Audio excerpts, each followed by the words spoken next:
From BBC Learning English, this is Learning English from the News, our podcast about the news headlines. In this program, Trump assassination attempt. US reacts. Hello, I'm Neil. And I'm Georgie. In this program, we look at one big news story and the vocabulary in the headlines that will help you understand it. You can find all the vocabulary and headlines from this episode, as well as a worksheet on our website, bbclearningenglish.com. So let's hear more about this story.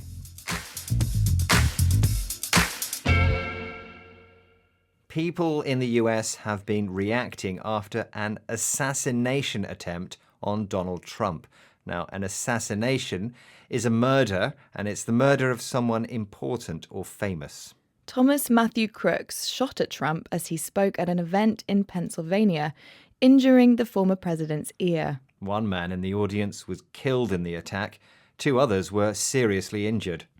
Security officers then shot the gunman dead, and the exact reason for his attack is unclear. We have a headline which gives us more information about the gunman, Thomas Matthew Crooks. Yes, this one is from Sky News, which is based in the UK. Trump gunman, an outcast who wasn't let on school rifle team because he was a bad shooter. So that headline again from Sky News. Trump gunman, an outcast who wasn't let on school rifle team because he was a bad shooter. We're interested in the word outcast from this headline. Okay, so let's break it down and look at the second part.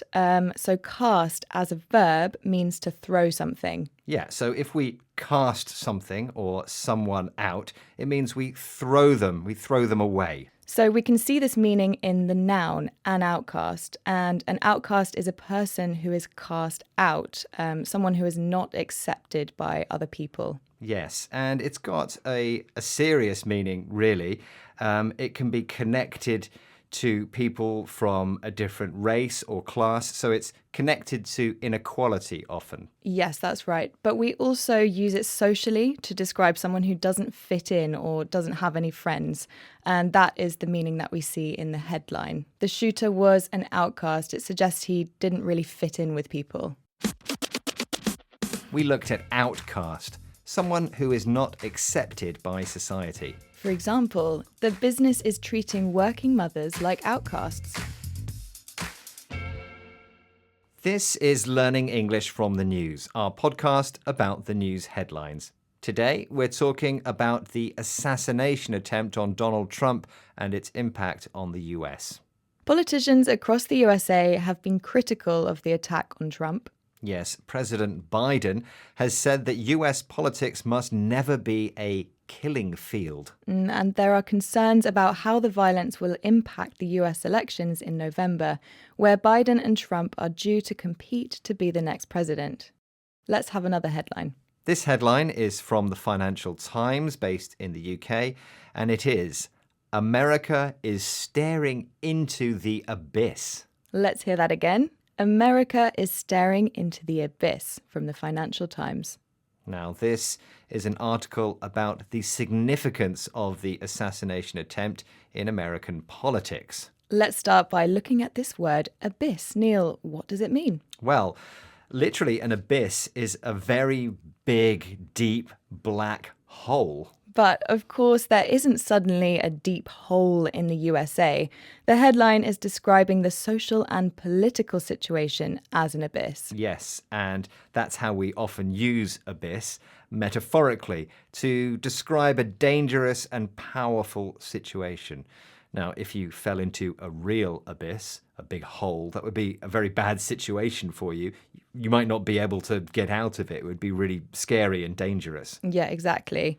In the headline, America is staring into the abyss. That means the country is looking at the dangerous situation. Staring into the abyss is a common metaphor, isn't it, Neil? It is, yes. We also talk about being on the edge of an abyss, and we use that to describe a dangerous, overwhelming, frightening situation in front of us. But it is quite dramatic language, isn't it? We often use staring into the abyss in writing and in headlines. We don't often use it in speech. We've had staring into the abyss, facing a large, dangerous situation. So, for example, the company is staring into the abyss of bankruptcy after 4 years without making a profit. This is Learning English from the News from BBC Learning English. We're talking about the assassination attempt on former US President Donald Trump. Since the shooting, Donald Trump has attended the Republican convention. This is where politicians from the Republican Party pick their candidates for the election in November. Thousands of supporters gathered in Milwaukee to cheer on Trump, who wore a bandage on his ear. At the convention, Trump was confirmed as the Republican candidate for president, and he picked J.D. Vance as his candidate for vice president. Here's a headline about Trump's response to the shooting. It's from The Telegraph, based in the UK. Trump 2.0 ditches old rhetoric for new mission to unite America. That headline again, Trump 2.0 ditches old rhetoric for new mission to unite America. Now, this headline gives the opinion that Trump's behaviour may change. Rhetoric means speech or writing that is designed to change people's minds. It's very common during political campaigns where politicians want to convince us to vote for them. Now, this headline writer says that Trump has ditched this old way of speaking, and that means he has stopped using it. Yes, but we are interested in the phrase Trump 2.0.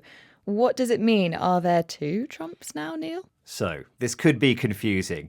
What you heard in the headline was 2.0. Actually, it's written as a number, 2.0. But we say 2.0, and we often say O instead of 0, for example, in phone numbers. So 2.0 comes from technology, doesn't it? So think about gadgets or computer programs. Engineers usually describe the second version of a program or a product as 2.0. Now, here is an adjective we use to describe someone or something that has changed, usually for the better. Trump 2.0. Yes. So it doesn't mean that Trump has literally been reprogrammed, but the headline is saying that following this assassination attempt, he might be like a new version of himself. Now remember that this is the opinion of the article writer. Yes. Now we can use 2.0 informally to talk about a dramatic change in someone or something, so we can use it in a more light-hearted way as well. We've had 2.0, a new, improved version of something. For example, Georgie's looking very tired today. She can go home and have a good night's sleep and then come in tomorrow refreshed. It could be Georgie 2.0. That's it for this episode of Learning English from the News. We'll be back next week with another story. If you want to learn more from the news, we have lots of programmes to help on our website. Visit bbclearningenglish.com. Don't forget, we're also on social media. Look for BBC Learning English. Goodbye for now. Bye.